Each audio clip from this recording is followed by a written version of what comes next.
Tim, welcome to the Dark Night of the Soul Unwrapped. It's good that you had unwrapped at the end. Otherwise, it's like, welcome to the Dark Night of the Soul. So I was like, oh no. Yeah, this is definitely about unwrapping it, right? Yeah. So you're here as a philosopher. You've not been through it yourself, as I understand it.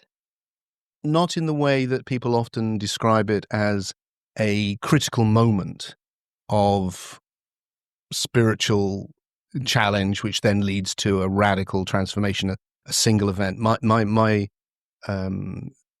key transformatory events were not through crisis. Right. So I thought what would be useful to do with us today is to begin to build some sort of philosophical scaffolding around the Dark Night experience. I'm wondering, first of all, you've been exploring the big existential questions for many years now. What first drew you into that terrain? I was a child and I was having this experience of being alive and I didn't know what it was. I could see suffering in the world. I could see that all of the grown-ups were ignoring the question of what this is. What is this? And I just found myself asking questions.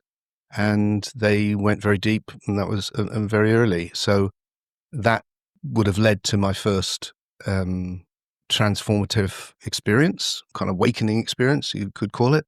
But it wasn't a full-on crisis, but it was existential questioning. Like, what is this? What is this? I remember being with my father, even younger than that, was around 12, late to 12, almost 13.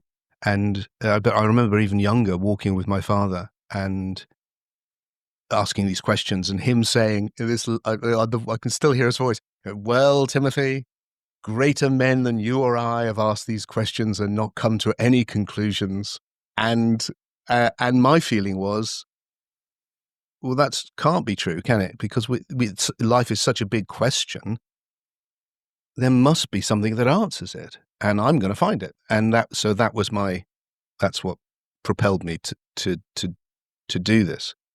And I do wonder, one of the reasons maybe that I haven't had that same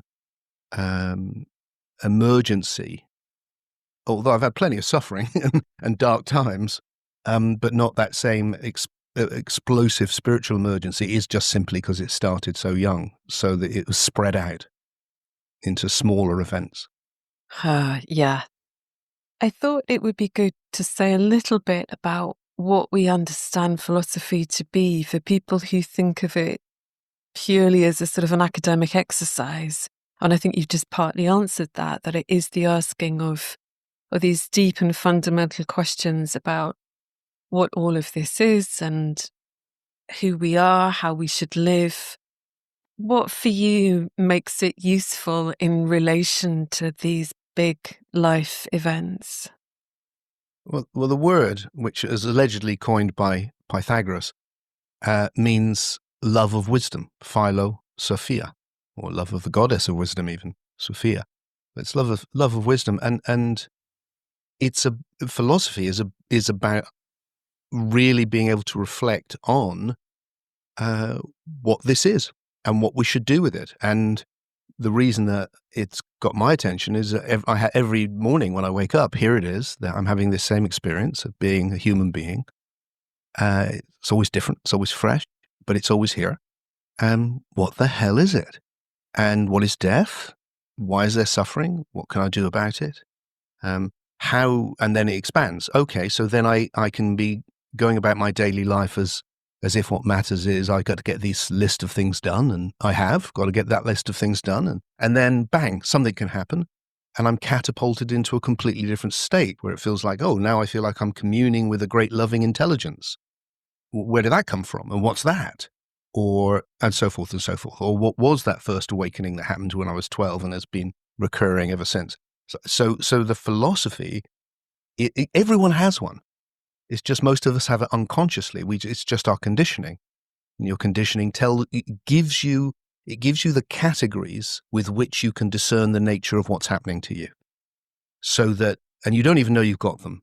All of us, we get given them as kids and we think that's the way it is. It's not the way it is. It's the way that we're discerning the way it is, which is why if you know history, which is a great thing to do, you can, or now even, you can see that people in different cultures at different times have discerned the nature of reality radically differently. And that's not an abstract thing, because how you discern it governs your experience. For example, I just mentioned a vast loving intelligence. Well, that's traditionally known as God. And if you discern it, it's a very different experience to live your life in relationship with a vast loving intelligence than it is to think, no, you're a clever monkey clinging to a rock here for a few decades and then nothing. It's like, that's a very different experience of being alive. Will come from those two views. Doesn't mean one's right or wrong. It just means, oh, this is pertinent. It's not abstract. It's absolutely central. And the spiritual emergencies, which you've been exploring, I suspect are often when those questions suddenly erupt and there's an existential crisis for some reason. And if they haven't been addressed before, they will be huge. And also when your current worldview collapses, whether your worldview is just a basic, I'm just going along with the conditioning of everyone else, or you may be a Christian, for instance, and have great faith, and then hang on, why has God given my child this awful disease? And then suddenly your faith is cracked and you're in a crisis. Absolutely. I mean, there's already so much in there. I just wanted to add a couple of things that I discovered about philosophy when I went back to university a few years ago and did a master's. One of which was this questioning isn't done in isolation. That there's a kind of dialogue going on that's been going on for several thousand years within philosophy about all of these questions. And for me, that set the scene for me being able to not only question more deeply, but reflect on other people's questioning and answers, and also to change my mind. And you were saying just before we began how massive a change of mind you've had over the years. Is there anything more to say, do you think, about that change of mind? Because it does seem to underpin what you were just saying about the Dark Night, which is that there is this intense crisis of meaning where everything that we've held to prior to that starts to just crumble, fall away, burn up. And I think one of the things that I think, looking back on, certainly my experience of it, was that at that point, because of the intense crisis of meaning, we're moving from seeing what I think of as often as a static paradigm. You know, things are like this. This is how this works. This is what I am. And we're sort of shoved out of that static paradigm into something much more dynamic, in a kind of dynamic unfolding. And I think those changes of mind that are in the Dark Night often sort of feel forced on us can give rise to a real sort of psychological and emotional distress or dissonance. You know, how could I have been and thought that, and now I find myself being and thinking this? And I think maybe philosophy helps us to be in that dynamic process. Wow. Yes, an awful lot in there. Oh, wow. I mean, I think there is, in my experience, there's still the distress. When I look, at things where I'm changing and moving now, I feel a rupture with my past, which I need to work my way through. Um, uh, Here's the way it looks to me, Fiona. It feels like, look, what we're actually in is dynamic. The universe, what we discovered 100 years ago was the universe isn't a thing, it's a process. It's a process of evolution. It's gone from the simplest thing you can imagine to this. That's incredible. That hasn't stopped. The evolution that got us from, there being nothing but gas, to there being a universe, to there being life, to there being consciousness, to there being psyche. We are that process. It's happening right now. So if you get stuck, as it were, you are trying to hold back the process, and it won't work. So that if you are in constant movement, if you are evolving, then you're actually moving with what existence is. And when I think about suffering generally, not just like spiritual suffering, just suffering generally, it's like, what the hell is it? Well, it looks to me like it's evolved, like everything, for a purpose. Not a purpose like, it's got someone created it for some reason. No, I don't think that for a moment now. I think we have suffering. Let's take it on the basic level. You have biological suffering to tell organisms something is wrong. Don't do that. Don't put your hand in a flame. As a good advice. It will hurt. You will suffer. Or something's wrong with your body. Oh, I've got a pain in my tooth. It's because you need to do something about your tooth. So it's a message that something's wrong. And then as there's been a process of evolution which has led to the psyche or the soul, these words mean the same thing. You've now got the same thing now on a psychological level. And we are really exploring that as a culture right now, where you've got, something is wrong. And you need to pay attention. And then I think of spirituality very simply now as going, what do I mean by, a spiritual experience, for instance? What is it? Well, I would say in its essence, it's when you have an experience where you go, there's more going on here than just my socio-biological existence. There's another level of this process of evolutionary emergence as well. And so that a spiritual suffering or a spiritual emergency or an existential crisis is when the psyche, the soul, is going, that level needs attention. And so if you haven't been paying that attention, if you've and you need to, suddenly it can erupt. And you can go from my life's going along fine to what does this even mean? I'm going to die. Everything is empty. It goes black and white. It's got no color to it anymore because the things which seemed to engage me previously no longer do, because my attention needs to go elsewhere now. And that can catapult you into a whole new experience of what you are. You can evolve onto another level. I very much understand the Dark Night process now as a process of emergency to emergence. Absolutely, I think it's evolutionary. And I think there's something really interesting that happens in it because, as you say, it's a move on a psyche soul level, and it also is intensely visceral. And so there's something in it for me around the way that, as you described so beautifully, that movement that's happening, a sort of sudden evolutionary jump, as it were, brings with it so much that's also in the soma, in the body.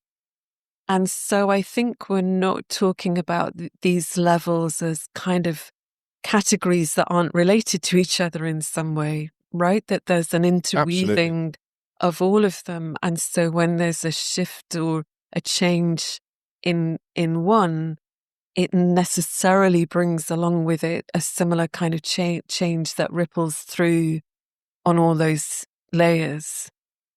Absolutely. I mean, if you're ill, you will feel psychologically low. And likewise, if you feel depressed, your body will feel heavy as lead. They're all the levels are linked in with each other. And in extreme spiritual emergency, you may not be able to leave your room, and we are a unified system. We're a psychobiological system, I would say. It sounds a bit technical, but that's what we are. We exist on those two levels. And then to answer your actual question, what philosophy is actually just thinking about that. And what is thinking about it? Well, thinking's just talking to yourself. So it's doing what we're doing now, but on your own. And you can do it with your friends, which is even better probably, or you can do it with your spiritual guide, or you can do it with, or you can do it on your own, and you talk to yourself. And what you're doing is you're reflecting on this is going to sound technical, but it's what's happening is you're going, what are the categories with which I'm discerning and putting into a narrative, into a story, what I am and what this is, and why isn't it working for me? Why is it not good enough at the moment? That's what you're doing. And that's what we do with each other all the time. Before we got on this call, we had a few moments where you went, how are you? There it is. That's doing it. That's what we do with each other all the time. How are you? And then you tell, this is what's happening in my story. And if it's not adequate, you're looking for some insight where you can go, there's something I've missed. And the spiritual emergency is often when people have missed something huge about the nature of existence, which is, in my humble experience, there is another level beyond our everyday existence. Or even though our everyday existence is pretty damn amazing, there is another level again. And it's good to pay attention.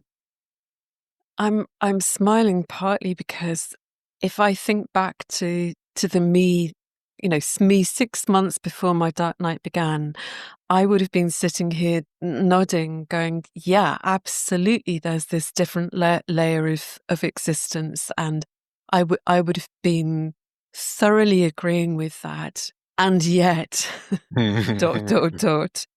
I think there's something about coming fully into the experience of that, which again, I would have understood myself to have done. I think there's something about coming into the experience of that on a much, much more profound level.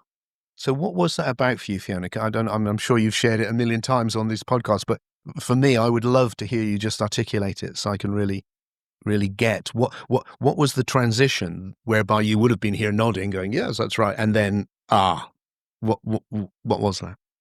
That's such a good question. I think for me, there was something around a being broken open. I mean, at the time I used words like, the initial word was crashing.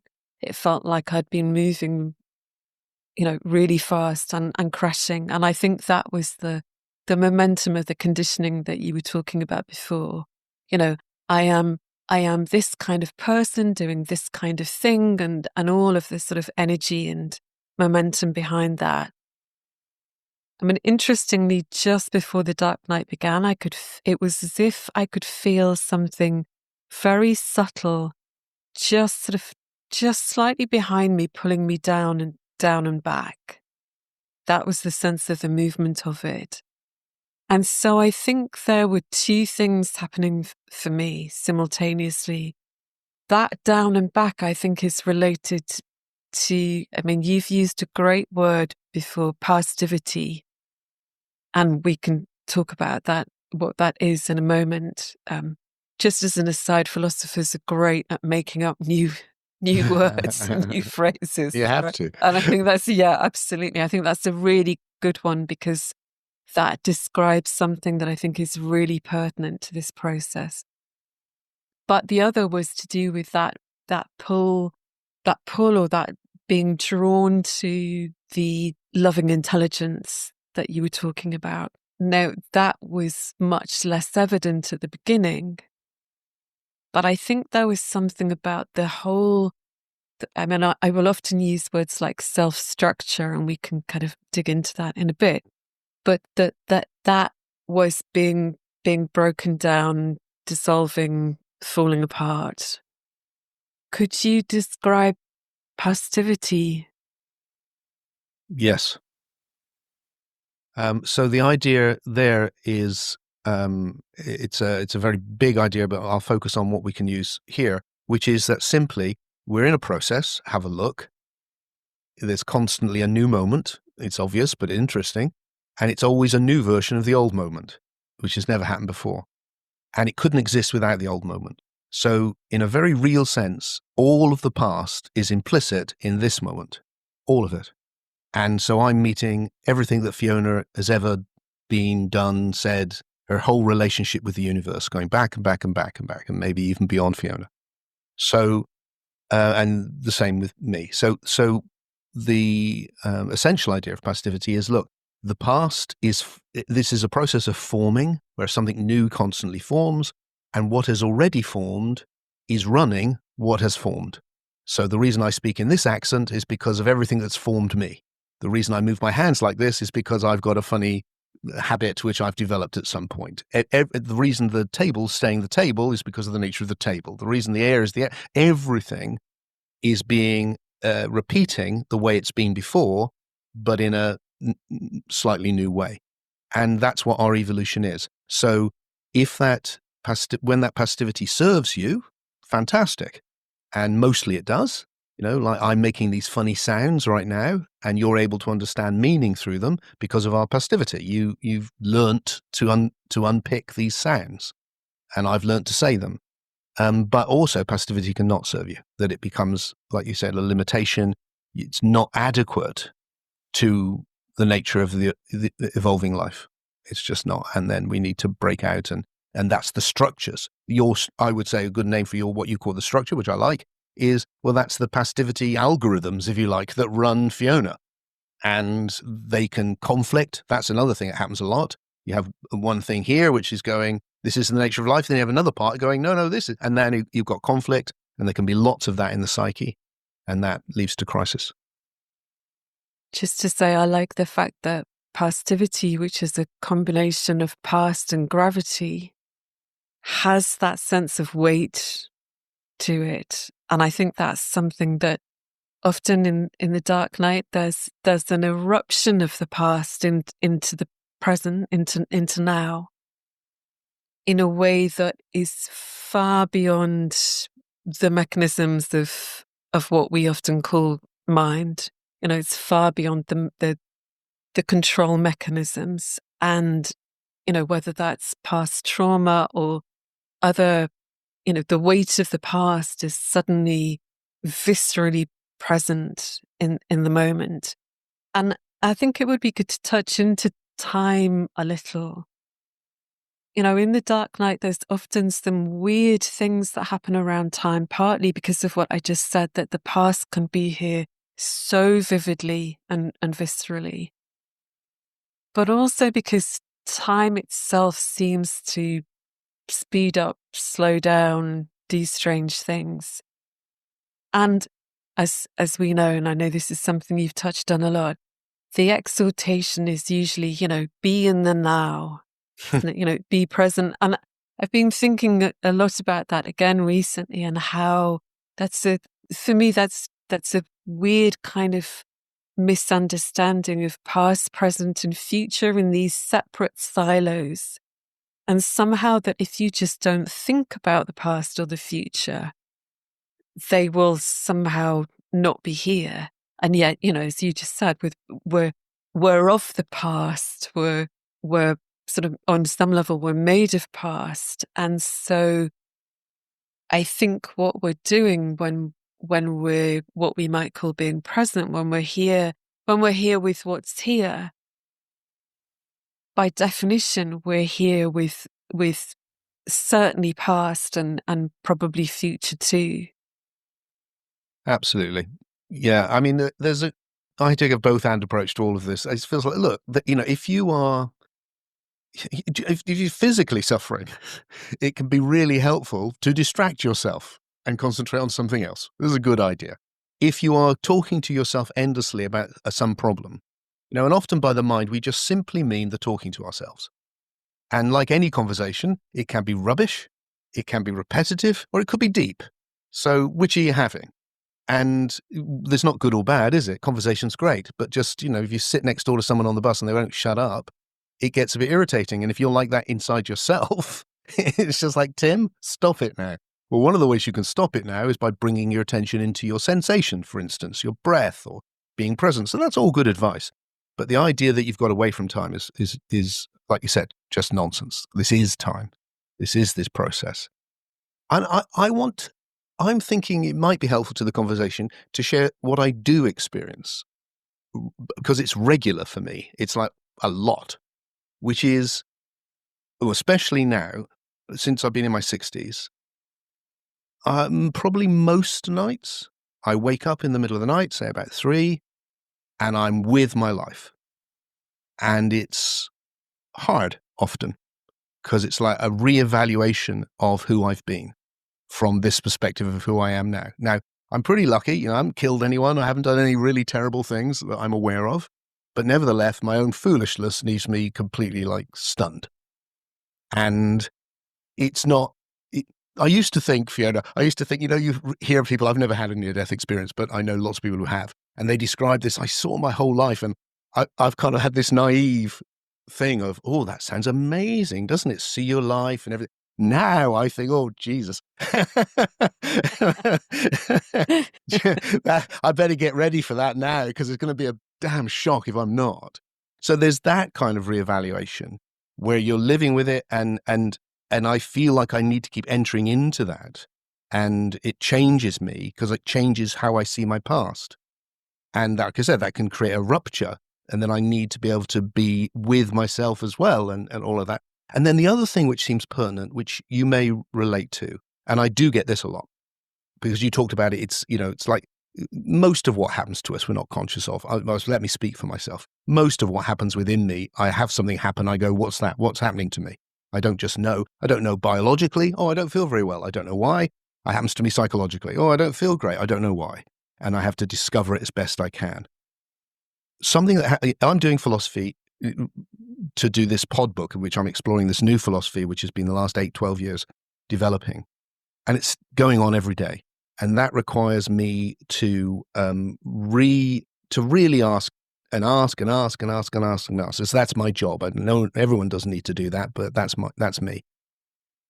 What happens to me regularly is it's going really, really well. And then one day I wake up and I can't do it. And I feel, and I don't know what, am I not well? Am I a bit depressed? What's wrong with me? I can't do anything. It's like, I can't even go, well, I'll have a nice day instead. Like, no, nothing.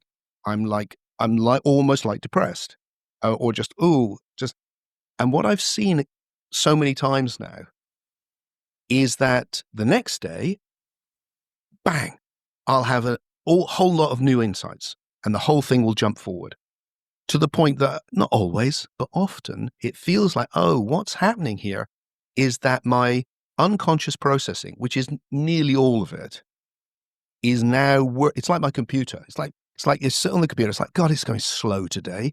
And it's because in the background, it's doing this deep processing.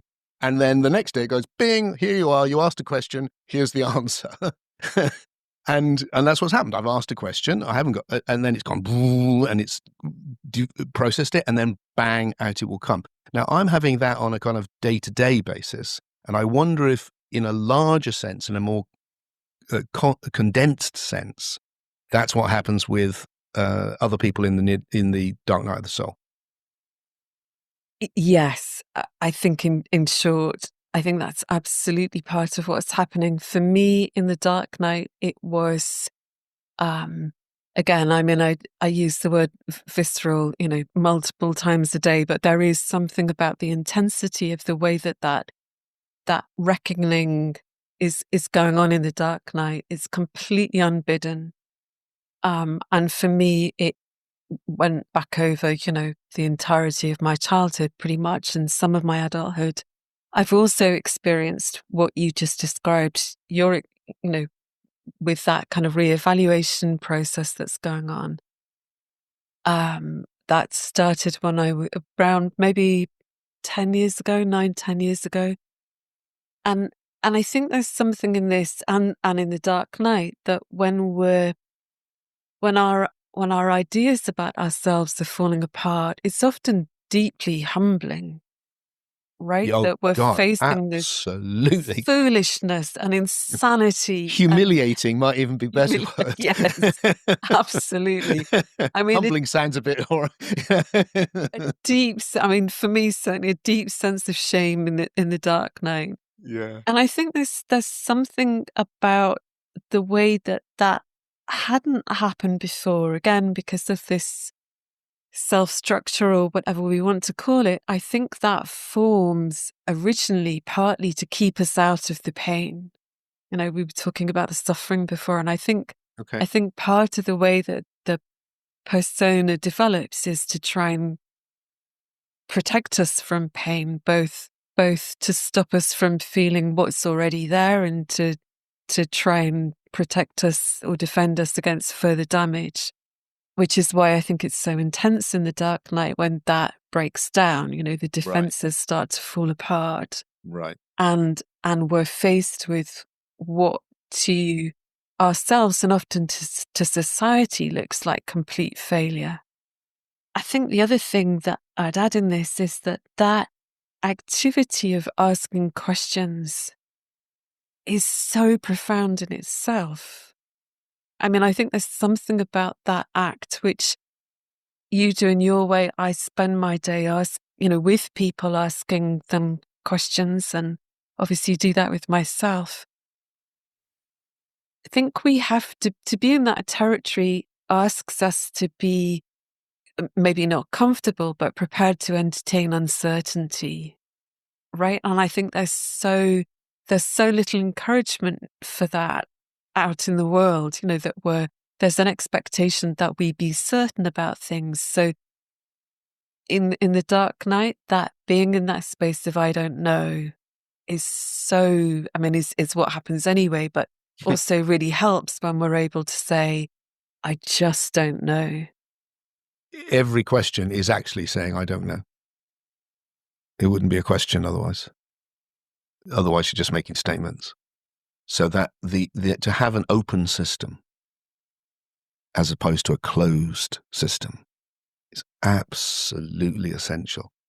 And it feels like the more you cultivate an open system, the more you can move through this process of evolution in a way that doesn't necessitate a complete breakdown, doesn't necessitate all those things, because you're able to spot the things where you're discerning it and making sense. You're sensing and making sense of everything. So when the making sense isn't as good as it needs to be, if you can spot it early, then you can adjust it like anything else. And if you don't, then, like you said, one day you wake up and the whole thing has collapsed. A bit like if you got a building and you keep, if you paid attention and make sure you keep it up to scratch, and it will keep falling to bits because that's what things do, and it will need repair and movement and change, and then it's much more likely to carry on. But if you don't, then one day it probably will fall to bits. And and the good side of it is you can then rebuild it in a whole new way, and that's fantastic. And that, there is a great side to that. I love that. And I think that brings us on to, I was going to use the word ontology, but could you give us a quick description of what we mean by ontology? Well, ontology just comes from the Greek for being, and it just means what exists. It's like, what do you think existence is? What is this universe or us? In terms of the ontology of self or selves, that's that question of, well, what are we? What is this? Is it a body? Is it an animal? Is it a soul? Where have you got to in your philosophy with that? Or is that too big a question? No, I can have a stab. Well, one of the big changes, and I don't know where obviously we haven't talked for a bit, so I don't know where you are with this right now, but one of the things which has changed for me is that I would say that these moments of transformation and crisis and transformation are not about the old way of seeing it that I would have gone along with, which you see in St. John of the Cross, who coined the phrase Dark Night of the Soul, is that you are purifying yourself to find your true self that is already there. And I don't think that's right anymore. That's in most of my books, but I would say that's now wrong. I think it's about not finding your true self. It's about finding a new self. And that actually everything is one process of evolutionary emergence. Everything. That there's not something to get back to. There's just something we can develop into.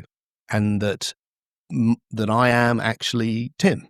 I'm actually a psychobiological system. That's what I am. But I'm evolving on this level of the soul or the psyche, and that I can come into communion with these very emergent levels. When I talked about the great loving intelligence, I don't see that as something which is the creator at the beginning anymore. I see it as the next level on of our collective evolution. And therefore, everything is emerging, and the greater comes after the lesser. And that's true for us as well. So we become more than we were before. And there's no limit to that. So there's no arriving. So it's not like, well, I'm completely purified now. I am my true self. I'm done. It's like, I don't think that's right. I think what I'm finding with Tim is there's always more, always more, always more. And I'm not expecting that to ever end. I think that the process, why? Because every moment's doing it. Every moment is a new moment based on the past, and Tim is always new based on the past. Yeah, that's really interesting. I mean, certainly in my Dark Night book, I talked about that. I mean, I don't relate to the word purifying. So for me, it wasn't about purification, but it was about touching into some kind of sense of our usness that had been covered previously by conditioning or pastivity, or in my experience subsequent to the Dark Night, it's exactly as you described, that there's this ongoing evolutionary unfolding that has its own intelligence, because it is the intelligence of evolution within each of us doing its thing, and that's a lifelong process. That's what life is, I think, now. And the more that I loved what you said about having an open system. The more we have an open system, in my experience, the more we spontaneously touch into that loving intelligence. And so, I mean, it isn't like we sit down and think, right, now I'm going to connect with the loving intelligence. We could be doing anything. We could be, I don't know, out doing the shopping or sitting on the sofa, and there's just whoa, there's like a sense of an opening into that. Yes. But you can also sit down and go, I'm now going to connect with the loving intelligence. And um, nurturing and developing the ability to do that, I think, is a hugely wonderful thing to do. Now, if I'm having one of my, I don't know what's going on days, I'm not very good at it. But other times, I've got much, much better at it. And that does feel like you're connecting with something that's already there. So, and I'm also, because it's there now.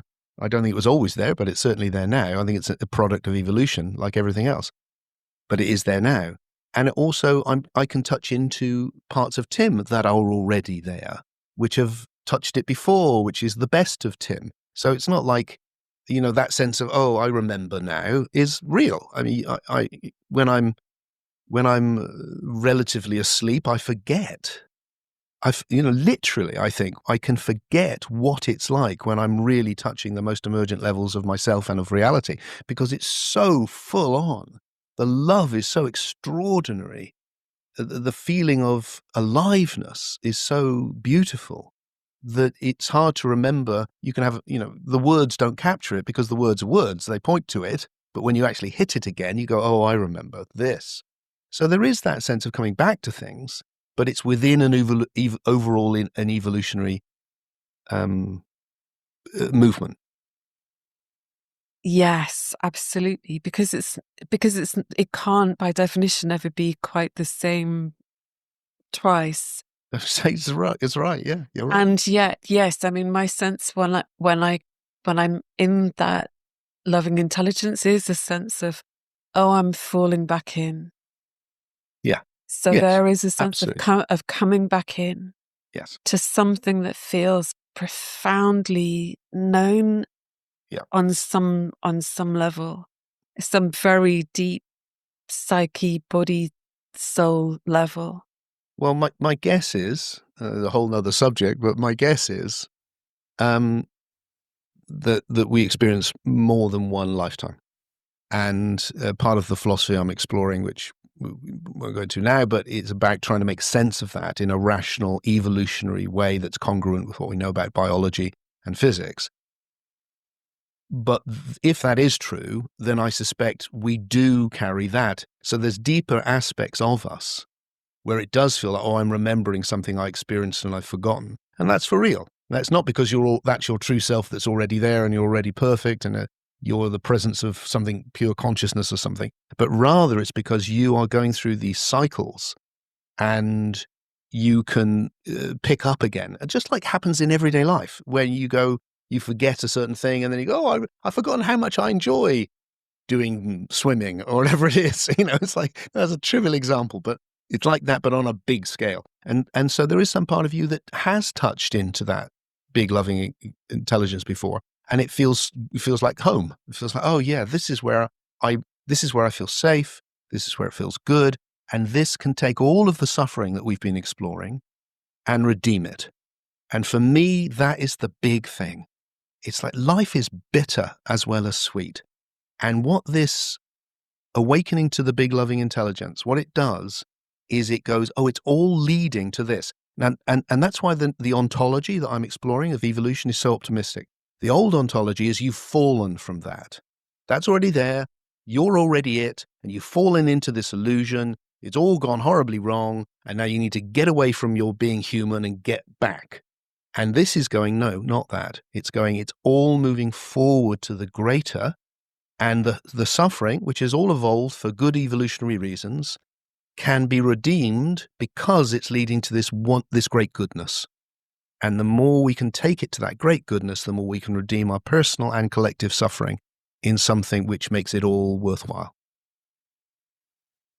I mean, yes, just a huge yes to that. In the dark night, in my experience, in the experience of lots of people that I talk to, there is a coming in of material of whatever description that isn't from this life. So, and that isn't because we've had pre-existing beliefs in there being past lives, or, it's just come in the same way that, I don't know, childhood memories and feelings have come in. Things have come in from other places, other times. And so for me, one of my understandings now about the dark night experience is that it's about much more than just our individual selves, that it's about ancestry, our human collectiveness, past lives, however we want to talk about that. It's probably all of them, actually. That there's a sort of critical point reached in all of that, in that life at which this needs to happen. And, a lot of the language is around, say, a dam bursting, or, there's this sense of being at a point at which the structure can no longer hold what's pushing against it. And what's pushing against it is flow, is movement, is water, to use that analogy. And I think that fits with what you were just saying about, I love what you were saying about it being redemptive, because I think the dark night is fundamentally a redemptive process. Yeah. We might go into it feeling like, it's catastrophe and, yeah. Thinking that we're broken and irretrievably damaged. But in fact, I think it's amazingly and beautifully redemptive. And within it, often there are moments, sometimes fleeting, but moments of experiencing what you were describing as moving towards, again, this loving, beautiful intelligence. And so we know that it's more than the sum of the parts. There's an innate sense of this being something. This isn't just unremitting suffering.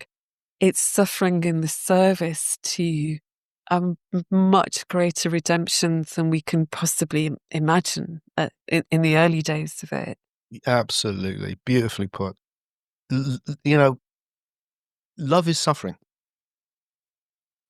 I remember when my daughter was born 25 years ago, and holding this little girl in my arms for the very first time and thinking, oh God, I'm in trouble. Because if anything happens to this little girl, I am going to suffer. And that's still going on 25 years later. And going, okay, I will suffer then. I make that choice. I could detach. I could say, I have no attachments. I have been meditating. And now I just like, no, damn that. No.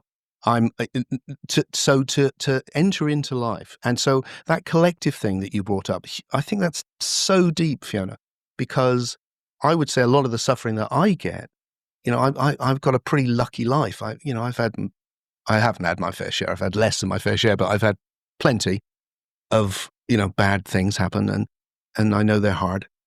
But the thing which overwhelms me is the whole world is like it. It's like when people say to you, you're having a hard time, and people go, well, it could be worse. Look at what's happening over there. And you just think, no, that doesn't make it better. That really makes it worse, because all of this terrible. And so the more you expand, the more you start carrying all of that. And the place you end up is not, in my experience, somewhere of you're just joyous and happy. There's moments of that, thank God. But it's actually a very expansive place of love where you're carrying the bittersweet nature of existence and of your own life. And that's where it gets redeemed into that. And it is, like you said, I loved it when you said the Dark Night is a redemptive process. I think that nails it. I think that just absolutely nails it. The bittersweetness, that seeming paradox runs all the way through, certainly the Dark Night. And you've talked a lot about paradox and the paralogical. Would you say a bit more about that? Because I think that's so Yes. important. Yeah. So the idea of the paralogical, another word I made up, is the idea that you can have two things at once, which seem like they're contradictory, but they're not. They're complementary. Now, often when you've got two opposites, they are contradictory. That's just the way it is, and you need to spot that. This is not saying about contradiction, but it's saying sometimes they're not. So, for instance, philosophically, if we want to go for a deep philosophical one, I think everything is one, and it is also individual at the same time. And we can understand that that's not contradictory. Or you can look at the sunrise in the morning and go, the sun's rising, but it's also not rising, because actually the earth is moving around the sun. They sit together. They're not contradictory, but you can have a deeper understanding where you go, they fit. And I think you can have that with experience as well. So that, a very, very poignant experience of it was with my mum when she was dying, which was, people would say, how are you? And I wanted to go, because I was experiencing suffering with her. And also, it was kind of magic at the same time. And it didn't make it any less suffering. It just made it also magic. There were moments, it was intense, it was full on, it was like something big is happening here. And it was. And at the same time, it was all. And so these opposites can sit together. And when we get that, you can see, oh, yeah, it's bittersweet. Yeah, okay. And doesn't stop it being sweet. So and when you see that, what can be really helpful is you can go, okay, so now I'm experiencing it being bitter. Can I also stay conscious that it's sweet? Because it is. And sometimes the advice to come into the moment is just that. It's like, yeah, but if you just be with it, and there's also just a joy to being you can enter into at the same time. And that's good to be able to get. You start taking in the fullness of existence. Absolutely. I think it's that the full spectrum of that, and the fact that we can experience the same things in different ways, sometimes concurrently and sometimes simultaneously. That we can't. I mean, I had a very similar experience with when my mother died, and I think so often we can have the experience of both being in deep suffering and yet there's something here that loves every minute of that. Yeah. And it isn't because we're putting some sort of gloss on it. I think when we touch into that place of bittersweetness, there's a deep love for all of it that isn't conditional upon its nature, in a way that there's a love of life and living. Yes. in all its shades, and that isn't dependent on having a good time or being free of suffering. It's a deep love of a deep unconditional love of what this is. And I know when I'm in that place, it doesn't feel like somehow I'm doing that. It's that more a kind of being in this back to this loving intelligence, being in the space of that simply gives rise to that. It doesn't need me to sort of gather myself to go, right, I'm loving it all unconditionally. It simply just is the case. Yeah, if you go, you come up into that or whatever analogy works for you. I think that's completely fits with my experience also, Fiona. And some years ago, I changed my aspiration from some Eastern idea that I'd become enlightened if I just could possibly get rid of Tim enough, and and he would stubbornly refuse to go, which was awful. But when I left that behind and went, oh, what I really actually, what my experience is teaching me is how to be a lover of life. And I think of that in a very ordinary way. Like I love my wife, but I also love her. We don't fall out too much, but if we do, I still love her. It's like, it doesn't stop. I'm just cross with her, or she's cross with me, or we've had a whatever. And the same with, can I have that with life? So sometimes, when life treats me well, it's very easy to love life. When life treats me badly, it's much harder to love life. I'm much more likely to go, hey, what the hell? But I still love it. I still love life. I still see that what's coming out of this is so good that I adore it, actually, despite all my moaning. I think moaning is quite a good thing to do. Lets off some steam, but Oh, absolutely. I mean, for me, the full spectrum includes our railing and raging at life. yes, And God knows I've done my share of that. So again, this is not about being in a particular, forcing ourselves into some sort of prescribed relationship with life. It's yeah. being open to all eventualities and all of the possible ways of relating within that. I just, I do these retreats. I've done them all around the world with thousands of people, but more recently, because I'm doing this philosophy project, this called this podbook on YouTube, that I'm here in Glastonbury where I live, and therefore I do them here. And I've just tried to change the name that I give them because I wanted to capture this. So I've just tried experimenting and calling it Big Love in a Bittersweet World, because that's what I want to get across. I want to look, you absolutely, I think it's, my experience is nearly everyone who goes through a process like the one I do will experience that big love at the end of it, and it will blow you away.